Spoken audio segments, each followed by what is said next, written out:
さん、こんにちは。そして、ジャパナスにようこそ。私たちの第一の目的は、皆さんが日本語文の構造を素早く、そしてシンプルに学ぶことができるようにすることです。ここでは誰もが簡単に文章を作ることができるように工夫されているので、最初から会話を楽しむことができると思います。それでは早速始めましょう。I would like to take you through 3 points before we start the main lessons, as I believe they will help you better understand Japanese grammar. 1. Connecting words. You can connect words to make sentences in Japanese just like in English, but you can't directly connect all words such as I, study, and Japanese. Instead, you need to put small words between each of them. The small words are called particles, and they are the most important part of Japanese grammar. 2. The end of the sentence. There is another big difference between English and Japanese. Normally, Japanese sentences end with verbs, no matter if it's long or short.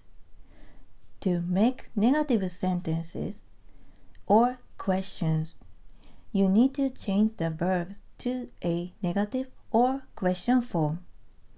In other words, the end of the sentence will inform you whether the sentence is positive, negative, or question. That's why you need to be a good listener. 3.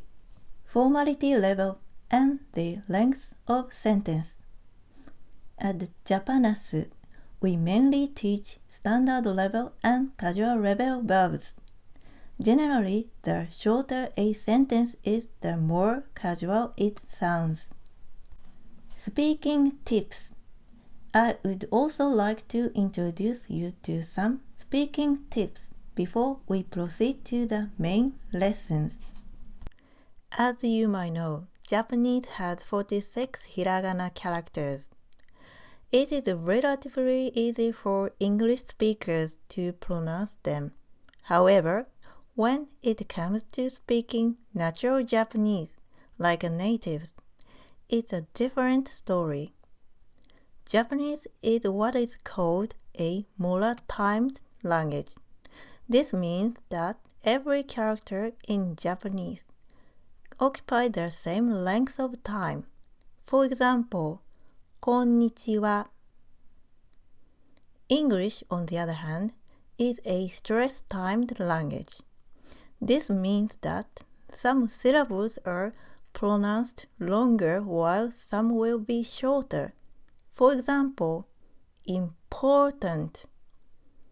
So now, I would like to share some simple speaking tips by comparing a beginner, a native Japanese speaker, and a robot.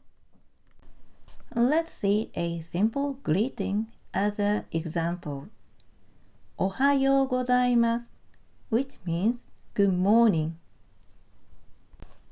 Many English speakers, when speaking Japanese, will vary the length of syllables, stress certain syllables, and emphasize pitch.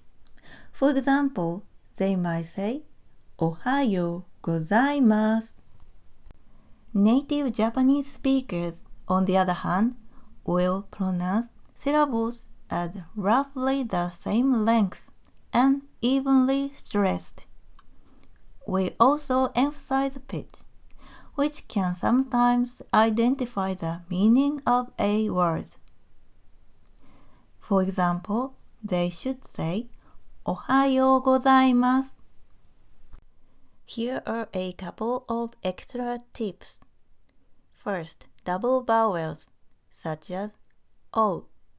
Actually, we don't literally pronounce O in the conversation. Instead, we pronounce O. For example, we don't say おはよう gozaimasu. Instead, we say おはようございます. Second, the end of the sentence, す. We don't clearly speak す at the end of the sentence. For example, we don't say おはようございます. Instead, we say おはようございます. Last, all sounds in Japanese are pronounced like a mixture between R and L. For example, listen to the R in ありがとう. Your tongue will briefly touch your upper gum ridge. And finally, a robot might have no rhythm and no high or low pitch accents. For example, it might say おはようございます. To summarize, my suggestion is that you should pronounce the individual sounds of words evenly stressed and without rhythm. On the other hand, you should put high or low pitch accents on words, otherwise you will sound like a robot. Second, you can pronounce double vowels, O like O. Lastly, you should pronounce the U at the end of the sentence very quietly, which will make your Japanese sounds more natural.